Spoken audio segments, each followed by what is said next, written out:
진짜 꿈의 나라는 스웨덴도 미국도 아니었습니다. 헬싱키의 병원에서 조용히 눈을 감은 노인을 아무도 돌보지 않았던 그날 저는 깨달았어요. 완벽한 시스템 안에 사람은 없었습니다. 왜 하필 한국이냐며 부모님의 반대는 거셌지만 저는 지금 자신있게 말할 수 있어요. 한국에서 저는 사랑도 만났고 세상에서 가장 따뜻한 병원을, 가장 따뜻한 가족을 만난 건 바로 한국이었습니다. 저는 그날의 기억이 아직도 선명합니다. 헬싱키 중앙병원 자원봉사 세 번째 날이었죠. 창가 쪽 침대에 누워 계시던 75살의 올라프 할아버지가 조용히 숨을 거두셨습니다. 심전도의 일직선과 함께 의사 2명이 들어와 시간을 확인했고 간호사는 차트에 무언가를 기록했습니다. 그리고 모두 말없이 나갔어요. 마치 아무 일도 없었다는 듯이.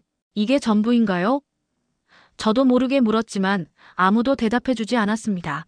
병실은 차갑고 정적만 흘렀죠. 올라프 할아버지의 손을 잡아주는 사람도, 그의 이마에 마지막 입맞춤을 하는 사람도 없었어요. 시스템은 완벽했지만 정작 사람은 없었습니다. 리사, 왜 하필 한국이야? 독일이나 프랑스도 있는데. 어머니의 표정은 전혀 풀리지 않았습니다.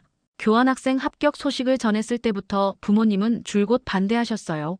한국은 위험하고 감정적으로 과잉된 나라라고 들었어. 병원도 1분 진료에, 경쟁사회에 정이 없다더라. 아버지는 인터넷에서 검색한 정보들을 읽어주셨습니다. 헬싱키의 저녁은 조용했어요.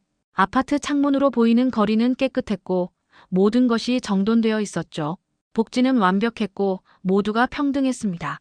하지만 뭔가 비어 있었어요. 올라프 할아버지처럼 조용히 죽어가는 사람들을 보면서 느꼈던 그 공허함이요. 그래서 가보고 싶어요. 정이 뭔지 한 번은 부딪혀봐야겠어요. 제 목소리가 떨렸습니다. 부모님의 걱정은 이해했지만 이번만큼은 제 선택을 밀고 나가고 싶었어요. 심리학을 전공하면서도 실제로 감정이 넘치는 사회를 경험해 본 적은 없었으니까요. 비행기 티켓을 예약하던 날 이상하게도 마음이 가벼웠습니다. 평생 살아온 질서정연한 세상에서 벗어나 전혀 다른 곳으로 향한다는 게 두렵기보다는 설렜어요. 올라프 할아버지가 마지막 순간에 누군가의 손길을 느꼈다면 어땠을까? 그런 생각을 하면서 짐을 쌌습니다. 서울행 비행기를 타기 전날 마지막으로 병원 자원봉사를 마치고 나오는데 눈이 내렸어요. 하얀 눈이 핀란드의 차가운 겨울을 더 차갑게 만들었습니다. 저는 문득 서울은 지금 어떤 날씨일지 궁금해졌습니다. 그곳에서는 아픈 사람들이 혼자가 아닐까요? 어쩌면 너무 이상적인 기대일지도 모르지만 그래도 가보고 싶었어요. 한국이라는 나라가, 그들이 말하는 정의라는 것이 무엇인지 직접 눈으로 보고 싶었습니다. 서울에 도착한 지 2달째 되던 날이었습니다. 교환학생 기숙사에서 만난 룸메이트 로라가 갑자기 복통을 호소했어요.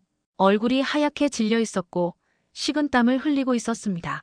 처음에는 단순 소화불량인 줄 알았는데 통증이 점점 심해지는 것 같았죠. 로라, 이건 병원에 가봐야 할 것 같아. 제가 말했어요. 로라는 이마에 손을 얹고 고통스러운 표정으로 고개를 끄덕였습니다. 급히 캠퍼스 근처 종합병원으로 향했어요. 제 한국어 실력은 기초 수준이었기에 걱정이 앞섰습니다. 병원에 도착했을 때는 이미 저녁 8시가 넘어 있었어요. 응급실 접수처는 사람들로 북적였습니다. 로라는 더 창백해져 있었고 저는 초조해졌어요. 접수대에 다가가려는데 사람들 틈에서 헤매고 있었죠. 그때였어요. 괜찮으세요? 갑작스러운 한국어 질문에 고개를 들었습니다. 30 초반으로 보이는 한 남자가 우리를 걱정스럽게 바라보고 있었어요. 병원 가운이나 간호사 유니폼을 입은 것이 아니라 정장 차림이었습니다. 멋쩍게 웃으며 이름표를 가리켰어요. 정하늘, 행정실. 내 친구가 아파요. 영어 되나요? 간신히 한국어로 말했습니다. 하늘은 눈을 크게 뜨더니 곧 영어로 대답했어요. 네, 괜찮아요. 어디가 아프신가요? 로라를 향해 물었습니다. 로라가 배를 가리키자 하늘은 생각할 것도 없이 우리를 접수대로 안내했어요. 급성 복통 환자입니다. 외국인 학생인데 의사소통이 어려울 수 있어요. 하늘이 접수 간호사에게 설명했습니다. 그리고는 저희에게 다시 영어로 필요한 서류들을 차근차근 알려주었어요. 환자 등록증을 작성하는 동안에도 하늘은 곁에서 도와주었습니다. 의료진이 아닌데도 이렇게 도와주시나요? 제가 물었어요. 헬싱키에서는 각자 맡은 일만 하는 것이 일반적이었으니까요. 하늘은 부드럽게 웃었습니다. 환자분들이 불편해하시는 걸 그냥 지나칠 수 없잖아요. 특히 외국인분들은 더 어려우실 테니까요. 제 마음속에 이상한 감정이 일었어요. 업무 범위를 넘어서는 이 따뜻함이 낯설었습니다. 핀란드에서는 모든 것이 매뉴얼대로 효율적으로 진행되지만 그 과정에서 사람의 온기는 종종 사라지곤 했어요. 로라가 진료실로 들어간 후에도 하늘은 기다려 주었습니다. 진료 끝나면 말씀해 주세요. 혹시 통역이 필요하시면 도와드릴게요. 정말 감사합니다. 제가 말했어요. 하늘은 수줍게 웃으며 고개를 저었습니다. 당연한 일인걸요. 그날 밤 로라는 단순 장염 진단을 받고 약을 처방받았어요. 하늘은 약국까지 안내해 주었고 약 복용법까지 꼼꼼히 설명해 주었습니다. 기숙사로 돌아오는 길, 로라가 물었어요. 그 사람 엄청 친절했어. 모든 한국 사람들이 저런가? 나도 모르겠어. 대답했지만 마음속에는 이상한 온기가 남아 있었습니다. 핀란드의 차가운 겨울밤과는 다른 낯설지만 따뜻한 느낌이었어요. 학교 수업을 마치고 나왔는데 하늘에서 비가 쏟아지기 시작했어요. 우산도 없이 버스 정류장에 서서 비를 맞고 있는데 문득 누군가가 제 머리 위로 우산을 씌워주었습니다. 리사 씨? 고개를 들어보니 병원에서 만났던 하늘이었어요. 우연이라기엔 너무 놀라운 만남이었습니다. 여기서 뭐 하세요? 영어와 한국어를 섞어 물었어요. 하늘은 미소를 지었습니다. 이 근처에 볼 일이 있어서요. 우연히 지나가다 봤어요. 그렇게 우산을 함께 쓴 채 버스 정류장에 섰습니다. 묘한 침묵이 흐르는 가운데 하늘이 먼저 입을 열었어요. 혹시 시간 되시면 커피 한 잔 어떠세요? 평소 같았으면 정중히 거절했을 텐데 그날따라 저도 모르게 고개를 끄덕였습니다. 어쩌면 이 낯선 도시에서 누군가와 대화하고 싶었는지도 모르겠어요. 리사는 인사를 하며 멀찍이 떨어진 자리에 앉으려 했어요. 그러자 하늘이 웃으며 말했어요. 내가 옆으로 갈게. 대신 오늘부터 넌 내 옆에만 앉기. 장난스러운 말투였지만 묘하게 심장이 떨렸어요. 하늘은 저에게 핀란드 이야기를 물었고 저는 헬싱키의 겨울과 여름 그리고 자원봉사했던 병원 이야기를 했습니다. 병원에서 자원봉사를 하셨군요. 어떠셨어요? 하늘이 물었어요. 제가 올라프 할아버지 이야기를 했습니다. 죽음의 순간에도 아무도 손을 잡아주지 않았던 그 차가운 풍경에 대해서요. 말을 마치자 하늘의 눈이 슬픔으로 물들었어요. 그건 너무 외로운 일이네요.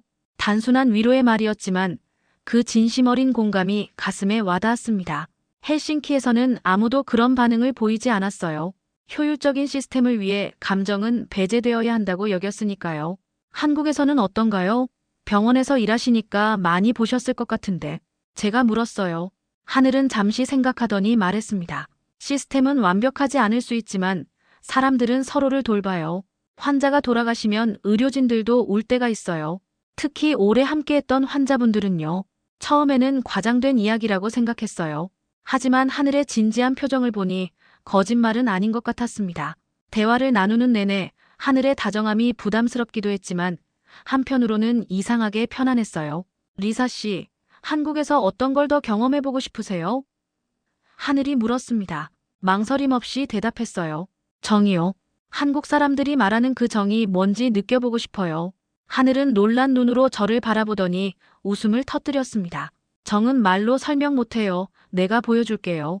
그 한마디가 이상하게도 오래 남았어요. 누군가 말이 아닌 행동으로. 감정을 증명해준다는 것. 나는 그런 세상에 살아본 적이 없었거든요. 카페를 나와 헤어질 때. 하늘은 자연스럽게 번호를 물었고 저는 망설임 없이 알려주었어요. 기숙사로 돌아오는 내내 이상한 마음이 들었습니다. 계산 없는 친절, 솔직한 감정 표현. 핀란드에서는 보기 힘든 모습이었어요. 침대에 누워 생각했습니다. 쓸데없는 친절일까? 아니면 진심일까? 그 답을 찾는 것이 제 한국 생활의 새로운 목표가 되었어요. 한국에 온 지 넉 달째 되던 날, 예상치 못한 사고가 일어났습니다. 로라가 기숙사 계단에서 미끄러져 머리를 심하게 부딪혔어요. 처음에는 단순 타박상인 줄 알았는데 로라가 갑자기 구토를 하기 시작했고 어지럼증을 호소했습니다. 로라, 괜찮아? 제 목소리가 떨렸어요. 의식은 있었지만 눈동자가 제대로 초점을 맞추지 못했습니다. 패닉 상태에 빠져 누구에게 도움을 청해야 할지 몰랐어요. 119 아니면 기숙사 관리인. 한국어로 응급 상황을 설명할 자신도 없었습니다. 다급한 마음에 하늘에게 전화를 걸었어요. 통화 버튼을 누른 순간 과연 이렇게 해도 괜찮을지 망설였습니다. 그와 몇 번 더 만나긴 했지만 아직 그냥 지인 사이일 뿐이었으니까요. 하지만 지금은 로라가 더 중요했습니다. 리사 씨, 무슨 일이에요? 하늘의 목소리가 수화기 너머로 들렸어요. 로라가 다쳤어요. 계단에서 넘어졌는데 구토하고 눈이 이상해요. 말이 제대로 나오지 않았습니다. 지금 어디세요? 하늘의 목소리가 갑자기 진지해졌어요. 기숙사요. 여자 기숙사. 15분 안에 도착할게요. 로라 씨 옆에 계속 있어주세요. 의식 잃으면 바로 알려주세요. 전화를 끊고 시계를 봤습니다. 8시 10분이었어요. 하늘이 정말 15분 안에 올 수 있을까 싶었지만 바로 8시 25분 문을 두드리는 소리가 들렸습니다. 하늘이 숨을 헐떡이며 서 있었어요. 택시 기다리고 있어요. 로라 씨 상태는요? 하늘이 곧바로 로라에게 다가갔습니다. 계속 어지럽대요. 구토는 멈췄는데. 하늘은 로라의 동공을 확인하고 간단한 질문을 영어로 던졌어요. 그리고는 조심스럽게 일으켜 세웠습니다. 뇌진탕 증상이 있어요. CT 찍어봐야 해요. 택시 안에서 하늘은 병원에 미리 전화를 걸어 상황을 설명했어요. 제가 놀란 표정으로 바라보자 하늘이 말했습니다. 응급실 친구가 있어서요. 미리 얘기해두면 더 빨리 볼 수 있어요. 병원에 도착하자 이미 휠체어가 대기하고 있었고 로라는 곧바로 검사실로 향했습니다. 하늘은 의사와 간단히 대화를 나눈 후 저를 안내했어요. 1시간 정도 기다려야 해요. CT 결과 나오는데 시간이 걸려요. 접수부터 검사까지 모든 과정이 신속하게 이루어졌습니다. 헬싱키에서는 며칠, 때로는 몇 달을 기다려야 했던 절차들이 여기서는 모두 3시간 안에 완료되었어요. CT 결과 로라는 경미한 뇌진탕 진단을 받았고 일단 하룻밤 입원하게 되었습니다. 병실에 로라를 안착시키고 나오는데 하늘이 커피 2잔을 들고 있었어요. 대기실 의자에 앉아 따뜻한 커피를 마시며 말했습니다. 정말 고마워요. 당신이 없었다면 어떻게 됐을지 모르겠어요. 하늘은 미소를 지었어요. 별거 아니에요. 위급한 순간에는 서로 돕는 게 당연하잖아요. 그때 문득 깨달았습니다. 이것이 하늘이 말한 정인 걸까요? 아무리 완벽한 시스템도 결국 사람이 움직여야 하는 거겠죠. 그리고 그 사람이 내 곁에 있다는 것, 그것이 정말 중요한 것 같았어요. 병원 로비에서 택시를 기다리는 동안 하늘에게 말했습니다. 당신 덕분에 너무 안심됐어요. 그 말에 하늘의 얼굴이 붉어졌어요. 처음 보는 모습이었습니다. 로라가 퇴원한 후 하늘은 종종 저희 기숙사를 방문했습니다. 처음에는 로라의 상태를 확인하러 온다고 했지만 시간이 지날수록 하늘이 가져오는 작은 선물들이 늘어났어요. 한국 전통 과자, 직접 만든 샌드위치, 때로는 따뜻한 국물 요리까지. 이런 소소한 배려가 제 마음을 조금씩 움직이기 시작했습니다. 어느 주말, 하늘이 한강공원으로 산책을 가자고 제안했어요. 봄날의 따스한 햇살 아래 걸으며 이야기를 나누었습니다. 하늘은 제게 한국어를 가르쳐 주었고 저는 핀란드어 몇 마디를 알려주었어요. 그의 웃는 모습을 보며 이상한 감정이 일었습니다. 헬싱키에서는 경험해보지 못한 따뜻함이었어요. 아, 맞다. 이거 드세요. 하늘이 가방에서 작은 도시락을 꺼냈습니다. 직접 만든 김밥이었어요. 또 음식을 준비하셨네요. 제가 웃으며 말했습니다. 리사 씨가 한국 음식 좋아하시잖아요. 건강하게 잘 지내셨으면 해서요. 하늘의 대답은 언제나 자연스러웠어요. 김밥을 먹으며 문득 생각했습니다. 하늘의 이런 작은 배려들, 위기 순간에 달려와준 그날의 일, 모든 것이 처음에는 단순한 친절로 느껴졌지만 이젠 다르게 다가왔어요. 제 마음속에 무언가 자라고 있었습니다. 하늘 씨, 용기를 내어 말을 꺼냈어요. 왜 저한테 이렇게 잘해주세요? 하늘은 살짝 당황한 듯 했습니다. 그냥 당연한 거 아닌가요? 아니요. 당연하지 않아요. 제 목소리가 조금 떨렸습니다. 핀란드에서는 이런 친절을 경험해 본 적이 없어요. 처음에는 그냥 한국 문화라고 생각했는데 이제는 그게 아닌 것 같아요. 한강의 물결이 반짝이는 것을 보며 잠시 침묵이 흘렀어요. 하늘은 무엇인가 말하려다 멈추곤 했습니다. 그날 저녁 병원 앞 작은 식당에서 저녁을 먹었습니다. 하늘은 제게 다양한 한국 음식을 소개해 주었고 저는 모든 것이 신기했어요. 식사를 마치고 병원 옆 작은 공원에 들렀습니다. 벚꽃이 흩날리는 봄밤이었어요. 하늘 씨, 제가 용기를 내야 할 것 같아요. 갑자기 제가 말했습니다. 네. 하늘이 놀란 표정으로 저를 바라봤어요. 심호흡을 했습니다. 평생 감정을 숨기며 살아온 제게는 큰 도전이었어요. 당신이 저한테 보여준 모든 것들, 병원에서의 따뜻함, 위기 순간에 달려와 준 것, 소소한 배려들. 이 모든 게 제 마음을 움직였어요. 하늘의 눈이 커졌습니다. 말없이 제 이야기를 듣고 있었어요. 핀란드에서는 이런 감정을 표현하는 게 쉽지 않아요.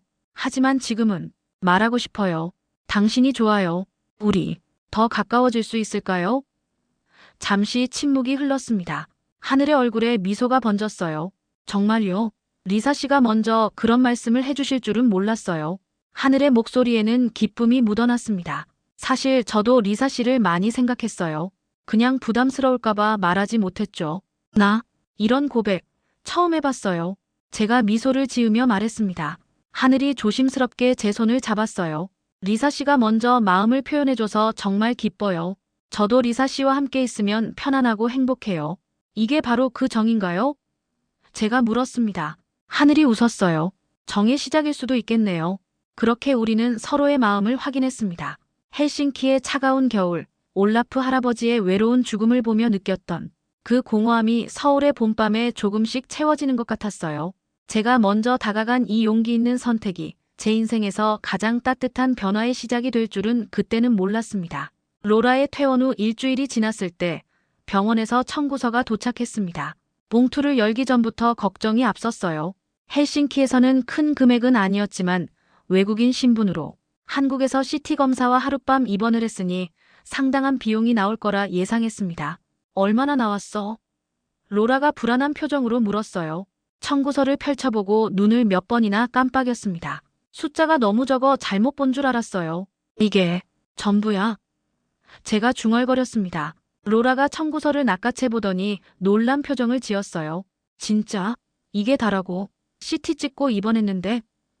그날 저녁 하늘을 만나 청구서 이야기를 했습니다. 하늘은 미소를 지으며 설명해 주었어요. 한국은 국민건강보험 시스템이 있어요. 외국인 학생들도 가입할 수 있고요. 로라 씨가 학교를 통해 이미 가입되어 있어서 대부분의 비용이 보험으로 처리된 거예요. 하지만 이렇게 저렴해도 괜찮은 거예요? 병원은 어떻게 운영되는 거죠? 제가 물었습니다. 하늘은 차분히 한국의 건강보험 체계와 비용 구조를 설명해 주었어요.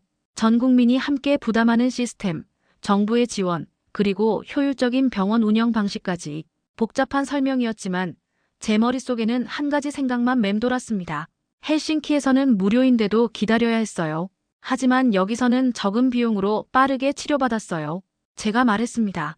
하늘이 고개를 끄덕였어요. 효율성과 접근성의 문제죠. 완벽한 시스템은 없어요. 한국 의료 시스템도 문제가 많아요. 하지만 적어도 아플 때 빨리 도움을 받을 수 있다는 건 중요하잖아요. 제 생각이 올라프 할아버지에게로 다시 향했습니다.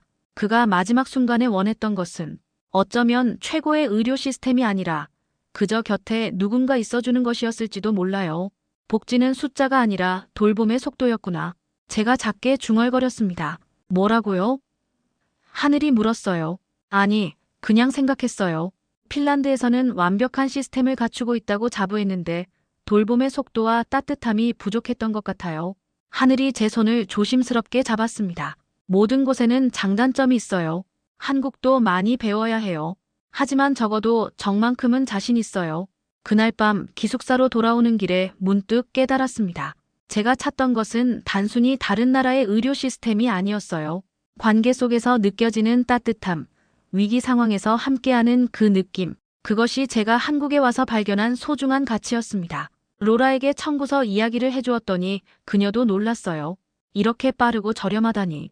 우리나라에서는 상상도 못할 일이야. 시스템이 중요한 게 아니었어. 결국 사람이 움직여야 하는 거였어. 제가 말했습니다. 로라가 의미심장한 미소를 지었어요. 하늘 씨 얘기하는 거지. 얼굴이 붉어졌습니다. 이제는 더 이상 감정을 숨기지 않았어요. 응, 하늘이 아니었다면 모든 게 달랐을 거야. 한국에 온 지 10달, 교환학생 프로그램이 끝나가고 있었습니다. 부모님이 보내준 귀국 비행기 예약 확인 메일이 도착했어요. 12월 15일 헬싱키행. 컴퓨터 화면을 바라보며 복잡한 감정이 밀려왔어요. 1년 전만 해도 당연히 돌아갈 거라고 생각했는데 지금은 모든 것이 달라졌습니다. 하늘과의 관계는 점점 깊어졌어요. 우리는 서로의 가족 이야기, 어린 시절 추억, 그리고 미래의 꿈까지 나누었습니다. 하늘의 가족들과도 몇 번 만났고 그의 어머니는 저에게 한국 요리를 가르쳐 주기도 했어요. 전화기가 울렸습니다. 하늘이었어요. 리사, 오늘 저녁에 시간 있어요? 같이 저녁 먹어요. 좋아요. 6시에 만날까요? 제가 대답했습니다. 하지만 마음 한편에는 불안함이 자리 잡고 있었어요.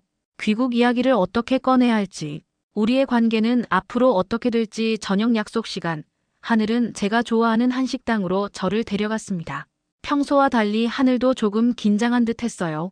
음식이 나오고 잠시 대화가 이어졌지만 둘 다 뭔가 말하고 싶은 것이 있는 듯 눈치만 보고 있었습니다. 하늘 씨, 사실 용기를 내어 입을 열었어요.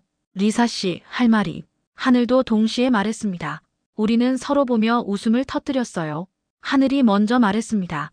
리사 씨부터 말해요. 깊게 한숨을 쉬었습니다. 교환학생 프로그램이 끝나가요. 부모님이 비행기 표를 보내주셨어요. 12월 15일이요. 하늘의 표정이 순간 굳었어요. 하지만 곧 미소를 지으려 노력했습니다. 그렇군요. 시간이 정말 빨리 지나갔네요. 침묵이 흘렀습니다. 하늘이 다시 입을 열었어요. 리사 씨는 어떻게 생각해요? 돌아가고 싶어요? 그 질문에 제 마음이 무너져 내렸습니다. 돌아가야 한다는 것은 알고 있었지만 원하는 것인지는 다른 문제였어요. 모르겠어요. 핀란드는 제 고향이고 가족들도 있고 학업도 마쳐야 하고 말을 이어가기 어려웠습니다. 하늘이 조용히 물었어요. 그럼 다시 아플 땐 옆에 아무도 없을 거예요. 그래도 괜찮아요? 그 말에 눈물이 핑 돌았습니다. 하늘은 제 마음을 정확히 짚어냈어요. 이곳에서 저는 아플 때 혼자가 아니었습니다. 로라가 다쳤을 때 하늘이 달려와 준 그 순간, 그리고 저 자신이 외로울 때마다 항상 곁에 있어준 하늘. 이곳은 내가 사람 대접받은 첫 나라였어요. 목이 메었습니다. 헬싱키에서는 완벽한 시스템 속에 살았지만 정작 사람으로서의 따뜻함은 느끼지 못했어요. 하늘의 눈에도 촉촉함이 맺혔어요. 리사 씨가 원하는 대로 결정하세요. 어떤 선택이든 응원할게요. 식사를 마치고 한강공원을 걸었습니다. 밤하늘에 별이 빛나고 있었어요. 문득 결심이 섰습니다. 하늘 씨, 저 결정했어요. 귀국을 취소할 거예요. 정말요? 하지만 가족들은? 하늘이 놀란 표정으로 물었습니다. 물론 쉬운 결정은 아니에요. 하지만 가족들을 설득할 거예요. 여기서 언어학교에 다니면서 더 공부하고 싶어요. 그리고 잠시 머뭇거렸다가 말을 이었습니다. 하늘 씨와 함께 있고 싶어요. 하늘이 환하게 웃었어요. 그의 손이 제 손을 꼭 잡았습니다. 우리의 미래가 어떻게 될지는 모르지만 적어도 저는 처음으로 진정한 선택을 한 것 같았어요. 아무도 곁에 없는 완벽한 시스템보다 불완전하더라도 서로를 돌보는 정이 있는 곳을 선택한 것입니다. 이것 좀 더 먹어, 리사. 하늘의 어머니가 제 앞접시에 불고기를 더 담아주셨습니다. 하늘의 부모님과 첫 식사를 한 지 6개월이 지났어요. 처음에는 어색했지만 지금은 가족처럼 편안해졌습니다. 감사합니다, 어머니. 저는 한국어로 대답했어요. 한국어 학원에 다닌 지 넉 달. 이제는 간단한 대화는 할 수 있게 되었습니다. 하늘의 어머니는 저를 자식처럼 대해주셨어요. 매주 일요일마다 우리를 초대해서 집밥을 해주셨고 한국 명절에는 함께 음식을 준비하는 법도 가르쳐 주셨습니다. 저는 핀란드 전통 음식인 루이스판을 만들어 대접하기도 했죠. 리사가 요즘 한국말 많이 늘었어요. 하늘의 아버지가 웃으며 말씀하셨습니다. 아직 많이 서툴러요. 제가 부끄러워하며 대답했어요. 아니에요. 정말 빨리 배우고 있어요. 하늘이 자랑스럽게 말했습니다. 식사를 마치고 거실에 앉아 차를 마시는데 하늘의 어머니가 조심스럽게 물으셨어요. 리사야, 부모님은 어떠시니? 아직도 한국에 있는 걸 반대하시는 거야? 제 마음이 조금 무거워졌습니다. 처음 귀국을 취소했을 때 부모님은 크게 실망하셨어요. 특히 아버지는 제가 학업을 중단한다며 심하게 화를 내셨습니다. 하지만 시간이 지나면서 조금씩 이해해 주시기 시작했어요. 조금씩 나아지고 있어요. 어머니는 이제 제 선택을 존중해 주세요. 아버지는 아직 시간이 필요하시지만 지난번 영상 통화에서는 하늘 씨에 대해 물어보셨어요. 하늘의 어머니가 따뜻하게 미소 지으셨어요. 시간이 지나면 다 이해하실 거야. 우리도 처음에는 하늘이가 외국인 여자친구를 사귄다고 했을 때 걱정했었거든. 근데 리사를 만나보니 이렇게 좋은 아이일 줄 누가 알았겠어. 가슴이 따뜻해졌습니다. 한국에서의 1년 반, 저는 많이 변했어요. 감정을 숨기지 않고 표현할 수 있게 되었고 사람들과 더 가까워지는 법을 배웠습니다. 무엇보다 정이라는 것이 무엇인지 몸소 느꼈어요. 그날 저녁 하늘과 함께 작은 아파트로 돌아오는 길이었습니다. 3달 전부터 우리는 함께 살기 시작했어요. 갑자기 하늘이 걸음을 멈추고 제 앞에 무릎을 꿇었어요. 놀라서 그를 바라봤습니다. 리사, 나랑 결혼해 줄래요? 예상치 못한 프러포즈에 말문이 막혔습니다. 하늘은 작은 반지 케이스를 꺼내 열었어요. 심플한 다이아몬드 반지가 빛났습니다. 너무 갑작스러워요. 하늘이 긴장한 표정으로 물었어요. 웃음이 나왔습니다. 아니요. 사실 기다리고 있었는지도 몰라요. 하늘의 얼굴에 안도의 미소가 번졌어요. 그럼 대답은요? 네. 단호하게 말했습니다. 함께하고 싶어요. 하늘이 일어나 제 손에 반지를 끼워 주었습니다. 우리는 서로를 꼭 안았어요. 그 순간 저는 정말 행복했습니다. 집으로 돌아오는 길, 문득 올라프 할아버지가 생각났어요. 그가 마지막 순간에 손을 잡아줄 누군가가 있었다면 얼마나 좋았을까. 그 생각을 하늘에게 말했습니다. 이젠 두렵지 않아요. 아프기 전에 누가 와줄 줄 아니까요. 제가 말했어요. 하늘이 제 손을 꼭 잡았습니다. 항상 곁에 있을게요. 그날 처음 알았어요. 병원이 이렇게 따뜻할 수도 있다는 걸. 그리고 이제는 병원보다 더 따뜻한 집이 생겼다는 것도요. 핀란드에서 느껴보지 못한 가족의 온기. 그것이 바로 제가 한국에서 찾은 가장 소중한 보물이었습니다. 가끔 핀란드가 그립기도 해요. 하지만 후회는 없습니다. 인생에서 가장 용감했던 선택, 부모님의 반대를 무릅쓰고 한국행을 결정했던 그날, 그리고 다시 한번 스스로의 마음을 믿고 이곳에 남기로 했던 그날. 그 모든 선택들이 저를 지금 이 행복한 순간으로 이끌어 주었으니까요. 오늘도 저는 감사함을 느낍니다. 낯선 병원에서 괜찮으세요? 라고 다정하게 물어봐준 그 남자, 그리고 그가 알려준 정이라는 따뜻한 세계에 대해서요. 이 이야기가 마음에 닿았다면 여러분의 구독과 좋아요는 다음 감동을 이어갈 큰 힘이 됩니다. 정이란 결국 누군가의 이야기에 조용히 머물러주는 마음 아닐까요? 함께 느껴주셔서 감사합니다.